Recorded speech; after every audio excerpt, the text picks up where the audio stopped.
Hello everyone, welcome to Kalpataru pattern. मी सीमा सानप आपल्या सर्वांच्या कल्पतरू पॅटर्नमध्ये स्वागत करते. आता आपण एनएमएस मॅरेथॉन सिरीजमध्ये आज अत्यंत महत्त्वाचे प्रश्न कव्हर करूयात. तर बघा, आता पहिला प्रश्न काय आहे, which acid is present in a curd. कर्डमध्ये कोणता ॲसिड प्रेझेंट असतं. एक सिंपल क्वेश्चन आहे ज्याचं आन्सर आपल्याला पाठ करून टाकायचं आहे. आजच्या लेक्चरनंतर कधीही क्वेश्चन आला तर चुकायलाच नाही पाहिजे. ॲसिड कोणतं असेल तर कर्डमध्ये लॅक्टिक ॲसिड. कोणतं असेल? Lactic acid. आता कर्ड म्हणजे काय? दुधाशी रिलेटेड कोणताही पदार्थ. दूध, दही, ताक, चीज, बटर या सगळ्या पदार्थांमध्ये लॅक्टिक ॲसिड असतं. ठीक आहे. लॅक्टोबॅसिलस बॅक्टेरिया प्रेझेंट असतात आणि त्यांच्यामुळे लॅक्टिक ॲसिड फर्मेंट होऊन बनतंय. मग lactic acid is present in curd. लक्षात राहील. आता मला सांगा, हे खाण्यासाठी आणि बघण्यासाठी नाही तर पाठ करायचं आहे की लॅक्टिक ॲसिड हे त्याच्यामध्ये प्रेझेंट असते. आता बघा, ऑप्शन्समध्ये काय दिले? Acetic acid. ॲसिटिक ॲसिड कशामध्ये प्रेझेंट असते? आठवा जरा. कशामध्ये असते? तर विनेगरमध्ये असते, दारूमध्ये असते, जे काही स्पॉइल्ड वाईन असते की नाही त्याच्यामध्ये पण ॲसिटिक ॲसिड प्रेझेंट असते. ऑक्झॅलिक ॲसिड कशामध्ये असते? स्पिनॅच, टोमॅटो, जसं की पालक, टोमॅटोमध्ये ऑक्झॅलिक ॲसिड प्रेझेंट असते. आणि सिट्रिक ॲसिड कशामध्ये असेल? लेमनमध्ये, ऑरेंजमध्ये. ऑक्झॅलिक ॲसिड कशामध्ये? Spinach.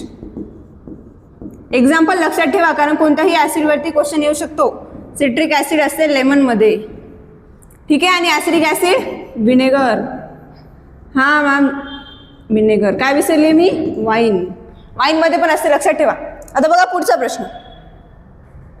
When a potato is cut and left expose. जेव्हा आपण पोटॅटोला कट केलं आणि ओपनच ठेवून दिलं. आता कधी घरी पण बघितलं असेल, मम्मी स्वयंपाक करताना काय करते? बटाटा कट करते. आणि कधी तो पोळ्या बनेपर्यंत बटाटा तसाच बनून राहतो. मग नंतर जर बघितलं तर तो थोडासा ब्लॅकिश कलर दिसतो. जर बघितलं नसेल तर आज किचनमध्ये जाऊन बटाटा कट करा, तसाच ठेवा आणि नंतर ऑब्झर्व करा काय चेंजेस दिसतात. आता इट टर्न्स ब्लॅक. तो कसा बनतो? ब्लॅक बनतो. दिस चेंज इज क्लासिफाईड ॲज. हा कोणत्या प्रकारचा चेंज आहे असं विचारलंय. मला सांगा, जर हा जो काही ब्राईट पोटॅटो दिसत आहे तो जर नंतर ब्लॅक बनत असेल, ब्लॅकिश बनत असेल, तर चेंज झाला की नाही? चेंज तर झालाय, बट कोणत्या टाईपचा चेंज आहे? त्याचे स्मेलमध्ये चेंजेस होतात, कलरमध्ये चेंज होतात, केमिकल कॉम्पोजिशनमध्ये चेंज होतात. That means this is a chemical change. कोणत्या टाईपचा चेंज आहे हा? Chemical change. आणि सगळ्यात important, chemical changes are reversible की इरिव्हर्सिबल? तर इरिव्हर्सिबल. केमिकल चेंजेस हे इरिव्हर्सिबल चेंजेस असतात. इरिव्हर्सिबल म्हणजे परत त्याच्या ओरिजिनल फॉर्ममध्ये येणं पॉसिबल आहे का? नाही. एकदा काळा झाला तर काळाच झाला. आता बघा पुढचा प्रश्न. What is the range of a measurement for a standard clinical medical thermometer. मला सांगा, जेव्हा आपण हॉस्पिटलला जातो तेव्हा हे असलं काहीतरी बघितलं का इक्विपमेंट ज्याने ताप मोजल्या जाते? इथे हाताच्या खाली किंवा तोंडामध्ये पकडायला सांगतात, पण टेम्परेचर मेजर करतात. तर त्याच्यामध्ये नॉर्मल व्हॅल्यू विचारले, कोणत्या रेंजमध्ये व्हॅरी करते? तर कोणत्या रेंजमध्ये असते? 35 degree centigrade to 42 degree centigrade.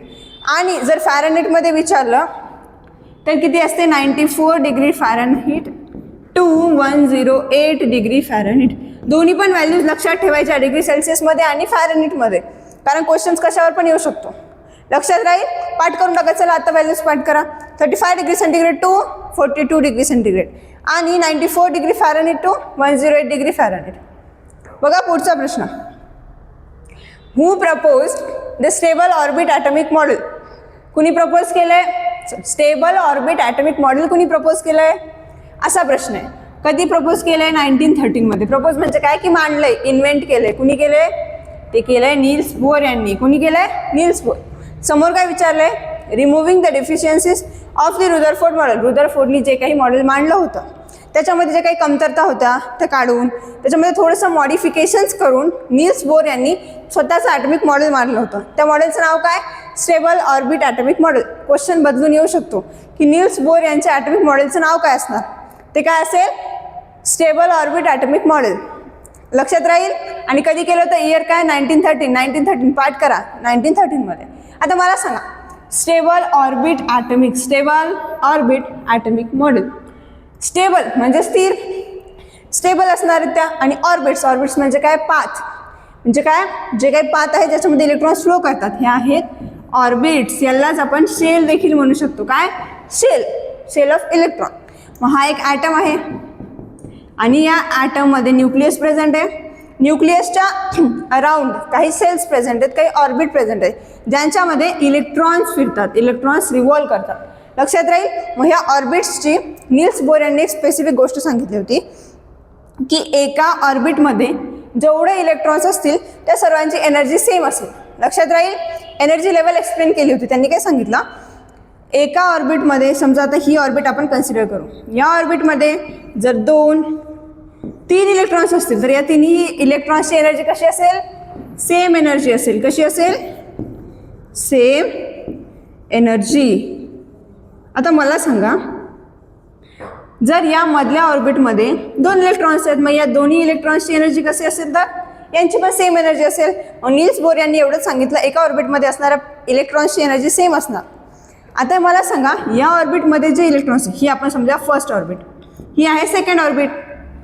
मग फर्स्ट ऑर्बिटमधल्या इलेक्ट्रॉन्सची एनर्जी सेकंड ऑर्बिटमधल्या इलेक्ट्रॉन्सच्या एनर्जीपेक्षा कमी असते, सगळ्यात कमी याची. मग सेकंड ऑर्बिटची थोडी एनर्जी जास्त. थर्ड ऑर्बिट जर असेल तर थर्ड ऑर्बिटची एनर्जी त्यापेक्षा पण जास्त. फोर्थ ऑर्बिट असेल तर फोर्थची एनर्जी ही लास्ट ऑर्बिटपेक्षा अजून जास्त असणार. ठीक आहे. मग अशीच एनर्जी लेवल वाढत जाणार आणि नील्स बोर यांनी एनर्जी लेवल सांगितला होता. लक्षात राहील पॉईंट. मग मला सांगा, स्टेबल ऑर्बिट ॲटॉमिक मॉडेल कुणी मांडलं, कुणी प्रपोज केलं, नील्स बोर यांनी. बाकी ऑप्शन्समध्ये काय दिले, जॉन डाल्टन. जॉन डाल्टन यांनी काय सांगितलं होतं, आठवावं त्यांचं ॲटॉमिक मॉडेल. त्यांनी सांगितलं ॲटम एक स्पिअर सारखा आहे. कसा आहे, एका सर्क्युलर स्पिअर सारखा आहे ॲटम, पूर्ण मधून भरलेला आहे, सर्क्युलर स्ट्रक्चर आहे. आणि त्यांनी काहीच सांगितलं नाही की ॲटमचं इनर स्ट्रक्चर कसं आहे, इलेक्ट्रॉन्स, प्रोटॉन्स, न्यूट्रॉन्स, न्यूक्लियस हा काय कन्सेप्ट असतो असं काहीही सांगितलेलं नव्हतं. त्यानंतर आले जे थॉम्सन. जे थॉम्सननी काय सांगितलं, प्लम पुडिंग मॉडेल. जे थॉम्सनचा ॲटॉमिक मॉडेल कोणता होता, J Thomson. Plum pudding. Plum pudding आठवतंय का, की त्यांनी सांगितलं होतं सगळं पॉझिटिव्ह चार्ज हा पूर्ण ॲटममध्ये फील्ड असतो, ज्याच्यामध्ये निगेटिव्ह चार्जेस हे इम्बेडेड असतात, म्हणजे इलेक्ट्रॉन्स हे घुसून बसलेले असतात, असं सांगितलं होतं जे थॉम्सन यांनी. आणि आठवभर कणाद, महर्षी कणादनी काय सांगितलं होतं, महर्षी कणाद यांनी फक्त फिलॉसॉफिकली ॲटम काय असतो, ॲटमचं स्ट्रक्चर कसं असते हे सांगितलं होतं. त्यांनी सांगितलं होतं की एक सूक्ष्म पार्टिकल असतो, एक स्मॉलेस्ट पार्टिकल ज्याला आपण ॲटम म्हणतो, त्याला फिलॉसॉफिकली त्यांच्या लँग्वेजमध्ये, संस्कृतमध्ये परमाणू म्हणत असत. काय म्हणायचे, परमाणू. लक्षात राहील. मग कणाद यांनी परमाणूचा कन्सेप्ट सांगितला, त्यांनी फिलॉसॉफिकलीच सांगितलं, सायंटिफिकली असं एखादं मॉडेल प्रपोज केलं नव्हतं. मग मेन क्वेश्चन लक्षात आहे का, स्टेबल ॲटॉमिक मॉडेल कोणाचं होतं, नील्स बोर यांचं. आणि क्वेश्चन्स या चारपैकी कोणत्याही सायंटिस्टवर आला तरी आपल्याला आन्सर लिहिता आलं पाहिजे. येईल ना आता. तर बघूया पुढचा प्रश्न. Reflection occurring from a smooth and a flat surface is categorised as. एक स्मूथ आणि फ्लॅट सरफेस. ही बघा बरं काय करते ही दिदी, स्वतःचा मेकअप करते, म्हणजे काय आरशामध्ये बघत आहे. आरशामध्ये काय घडत आहे आता, रिफ्लेक्शन घडत आहे. मग हे रिफ्लेक्शन फ्लॅट आणि स्मूथ सरफेसपासून होत आहे. मग हे कोणत्या टाईपचं रिफ्लेक्शन आहे, एवढा सिम्पल प्रश्न आहे. मला सांगा, जेव्हा फ्लॅट आणि स्मूथ सरफेसपासून रिफ्लेक्शन होत असते, कसं, स्मूथ अँड फ्लॅट सरफेस, ते असते रेग्युलर रिफ्लेक्शन. कोणत्या टाईपचं रिफ्लेक्शन आहे, रेग्युलर रिफ्लेक्शन. मग आता तुम्हाला डाऊट्स असतील, मॅम इरेग्युलर रिफ्लेक्शन काय असते, डिफ्यूज रिफ्लेक्शन काय असते. तर ऐका, रेग्युलर रिफ्लेक्शन समजले का अगोदर सांगा. जेव्हा स्मूथ और फ्लॅट सरफेसपासून रिफ्लेक्शन घडत असते त्याला आपण म्हणणार regular type of reflection. Irregular reflection म्हणजे एखादी खडबड वस्तू, अशी झिगझॅग टाईपची वस्तू, ह्याच्यामधून जर रिफ्लेक्शन घडलं तर हे असणार इरेग्युलर टाईप ऑफ रिफ्लेक्शन. ह्याच्यामध्ये आता समजा इथून रिफ्लेक्शन अशी घडणार, मग ह्या जे रिफ्लेक्ट होऊन जाणार लाईन्स आहेत ह्या पॅरलल येणार. ठीक आहे. पण इरेग्युलर टाईप ऑफ रिफ्लेक्शनमध्ये लाईन्स पॅरलल नसणार, त्या कोणत्याही डायरेक्शनमध्ये कुठेही जाऊ शकतात.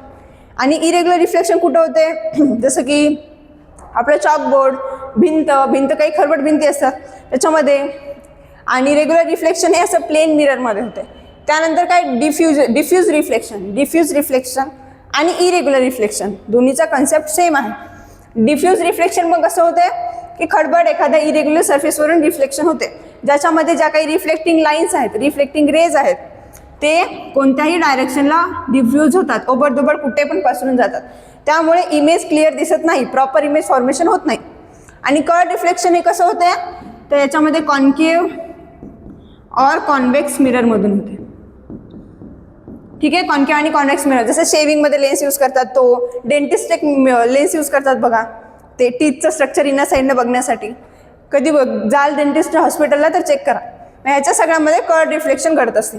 मग ही दिदी काय बघते, कोणतं मिरर आहे, प्लेन मिरर. आणि रिफ्लेक्शन कोणत्या टाईपचं आहे तर रेग्युलर रिफ्लेक्शन. आता बघा, polypropylene plastic is primarily used as for making. Polypropylene नावाचं प्लास्टिक आहे. कोणतं प्लास्टिक, पॉलीप्रोपिलीन. लक्षात ठेवा पॉलीप्रोपिलीन. ते कशामध्ये यूज होते, काय दिसत आहे तुम्हाला, वॉटर बॉटल्स दिसत आहेत प्लास्टिकच्या. मग या बॉटल्समध्ये आपल्या बिस्लेऱ्यांमध्ये पॉलीप्रोपिलीन नावाचं प्लास्टिक यूज होते वॉटर बॉटल्समध्ये. आणि मला सांगा इलेक्ट्रिक स्विचेसमध्ये काय यूज होईल, इलेक्ट्रिक स्विचेस आणि कुकर हँडल्समध्ये थर्मोसेटिंग प्लास्टिक यूज होते. कोणता, थर्मोसेटिंग. लक्षात ठेवा थर्मोसेटिंग प्लास्टिक यूज होते, जसं की बॅकेलाइट. आणि मॅट्समध्ये PVC पॉलीविनाइल क्लोराईड हे प्लास्टिक यूज होते. PVC polyvinyl chloride. लक्षात राहील लॉंग फॉर्म वरती क्वेश्चन आलेला आहे. PVCचा लॉंग फॉर्म काय होईल, पॉलीविनाइल क्लोराईड. ठीक आहे, क्लिअर आहे. बघा पुढचा प्रश्न. In the grassland ecosystem, which organism is listed as a primary consumer that is eaten by secondary consumer? सगळे जंगल बुक इथे आले की नाही बघा. आता तुम्ही ऑप्शन सांगा, मला आन्सर सांगा बरं काय असेल.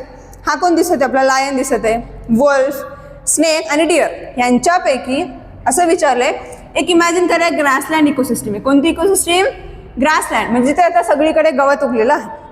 इमॅजिन करा बरं आपल्या जंगल बुकमध्ये जा चला. तिथे काय होतं, सगळीकडे गवत उगलेलं आहे. पुढे काय सांगितलं, which organism is listed as a primary consumer. कोणती लेवल, प्रायमरी कन्झ्युमर. कंझ्युम म्हणजे खाणे. जे ऑर्गॅनिझम खातात कशाला, ग्रासला, ते असणार primary consumer. That is eaten by secondary consumers. क्वेश्चनमध्ये कन्फ्यूज व्हायचं नाही. प्रायमरी कन्झ्युमरबद्दल विचारलेलं आहे. ज्यांना कोण खाते दॅट इज इटन बाय, म्हणजे सेकंडरी कन्झ्युमर्स प्रायमरी कन्झ्युमर्सला खातात. मग ते प्रायमरी कन्झ्युमर्स कोणते आहेत असा प्रश्न आहे. मग काय असणार तर मला सांगा, आता ग्रासलँडमधला क्वेश्चन आहे. मग ग्रासलँडमध्ये प्रोड्युसर कोण असेल, प्रोड्युसर असेल मॅम ग्रास. मग या ग्रासला कोण खाईल, कोण खाईल, आठवा प्रायमरी कन्झ्युमर. मग प्रायमरी कन्झ्युमर कोण असेल तर डिअर.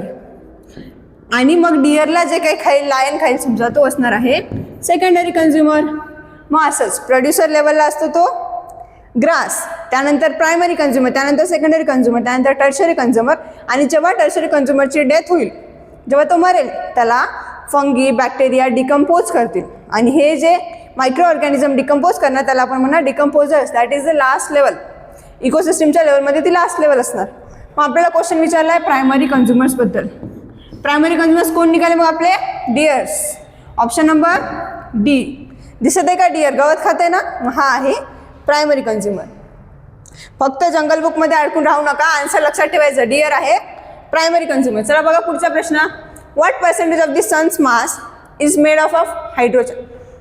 सनचं मास, सनचं जे काय आता वजन बनलेलं आहे त्याच्यामध्ये किती % हायड्रोजन प्रेझेंट आहे, एवढा सिंपल प्रश्न आहे. तर व्हॅल्यू आपल्याला पाठ करायची आहे. जो काही आपला हायड्रोजन आहे, मला सांगा काय झालं होतं, सनच्या सेंटरला एनर्जी प्रोडक्शन होते. मग त्या एनर्जी प्रोडक्शनमध्ये हीट जनरेट होते. तिथे एनर्जी प्रोडक्शनमध्ये एलिमेंट्स म्हणजे न्यूक्लिअर एनर्जी यूज होते, ज्यामध्ये एलिमेंट्स यूज होते जसं की हायड्रोजन, हेलियम. मग हा हायड्रोजन किती % प्रेझेंट आहे असा प्रश्न विचारला आहे. हायड्रोजन असतो 72%. किती % असतो, 72%. लक्षात राहील 72%. आता मला सांगा हायड्रोजन, मग अजून पण तर काय असेल, 72% जर हायड्रोजन आहे, उरलेला पर्सेंटेज काय असेल तर 26% असतो हेलियम. काय असतो, हेलियम. आत्ता पण 2% उरले आपल्याकडे. मग उरलेले 2% हेलियमपेक्षा पण हेवी असणारे गॅसेस प्रेझेंट असतात. कोण असतात, हेवी गॅसेस दॅन हेलियम. हेलियमपेक्षा पण जे वजनाने मासने जड आहेत असे गॅस बाकी 2% प्रेझेंट असतात. तिन्ही व्हॅल्यू पाठ करायच्या. क्वेश्चन याच्यावरती देखील आलेला आहे. मला सांगा सनच्या मासमध्ये 72% हायड्रोजन प्रेझेंट आहे, 26% हेलियम प्रेझेंट आहे आणि 2% अदर गॅसेस प्रेझेंट आहेत. Next question. When measuring pressure, काय मोजतो आपण, प्रेशर. काय मोजतो, pressure. The force must be applied in which direction related to the surface. हे वाला प्रेशर मोजत होत का, नाही. डोक्यावरती आलेलं प्रेशर नाही मोजायला, आपण मोजत आहोत फोर्समुळे अप्लाय झालेलं प्रेशर. मग याचाच कन्सेप्ट लावायचा नाही, नाहीतर मग मॅम खूप मोठं टेन्शन आले, मग टेन्शन एका डायरेक्शनने अप्लाय होते का, तसं काहीच नाही आहे. तर जेव्हा फोर्स एखाद्या डायरेक्शनमध्ये अप्लाय केला, आता हा सरफेस आहे, याच्यावरती आपण परपेंडिक्युलर डायरेक्शननी फोर्स अप्लाय करतो. कोणती डायरेक्शन? Perpendicular direction. मग the force perpendicular force applied on a specific unit area, त्याला म्हणायचं प्रेशर. म्हणजे एखादा युनिट एरियावरती परपेंडिक्युलर डायरेक्शनमध्ये जेवढी फोर्स अप्लाय झाली त्याला प्रेशर म्हणतात. That means pressure is equal to force upon area. लक्षातच ठेवायचं, प्रेशरची व्हॅल्यू काय असते? Force upon area. आणि फोर्स कोणत्या डायरेक्शनमध्ये अप्लाय होते? परपेंडिक्युलर. कोणती डायरेक्शन? परपेंडिक्युलर. पॅरलल असेल तर घासत जाईल. ऑब्लिकली जर ॲक्ट झाली, ऑब्लिकली कधी आपण प्रेशर मेजर करू शकतच नाही. हे तुमच्यासाठी थोडंसं हाय लेवलचं कन्सेप्ट आहे, पण कसं, हा जो सरफेस आहे याच्यावरती जर ऑब्लिकली फोर्स अप्लाय झाली तर जर प्रेशर फाईंड करायचं असेल तर आपल्याला हा वाला जो काही कंपोनंट असतो तो घ्यावा लागतो, कन्सिडर करावा लागतो. आणि टँजन्शियल देखील प्रेशर फाईंड करू शकत नाही आपण. चला बघा आता शेवटचा प्रश्न. What is the bacterium responsible for cholera? Options बघा, उत्तर सांगा चला, कारण नावामध्ये उत्तर आहे. कॉलेरा कशामुळे होतो? Salmonella typhi, Vibrio cholerae, सिजेला bacillus आणि मायकोबॅक्टेरियम. कुणामुळे होईल? Vibrio cholerae. नावामध्ये दिसते कॉलेरी. तर हे बॅक्टेरिया काय करतात, जे काही डस्ट असते, घाण असते, स्ट्रीट फूड असते, या सगळ्यामध्ये बॅक्टेरियाचं ग्रो झाले, ते बॅक्टेरिया फूड किंवा वॉटर थ्रू जर आपल्या बॉडीमध्ये एंटर केले तर कॉलेरा हा डिसीज होऊ शकतो. आणि फर्स्ट ऑप्शनमध्ये काय दिसते? Salmonella typhi. टायफीवरून काय आठवते का? टायफॉइड. तर साल्मोनेला टायफी हे टायफॉइड डिसीज कॉज करतात. सिजेला बॅसिलस हे काय कॉज करतात? डिसेंट्री कॉज करतात. आणि मायकोबॅक्टेरियम ट्युबरक्युलोसिस ते काय कॉज करणार? मग ट्युबरक्युलोसिस कॉज करतात. सगळे पॉईंट लक्षात ठेवायचे, कारण क्वेश्चन कोणत्याही डिसीजवर आला, कोणत्याही बॅक्टेरियावर आला तरी आन्सर्स लिहिता आले पाहिजे. तर ठीक आहे, अशाच इम्पॉर्टंट क्वेश्चनसाठी कल्पतरू पॅटर्नशी कनेक्टेड राहा. थँक्यू. आणि काही डाऊट्स असतील तर कमेंट सेक्शनमध्ये नक्की कळवा. थँक्यू.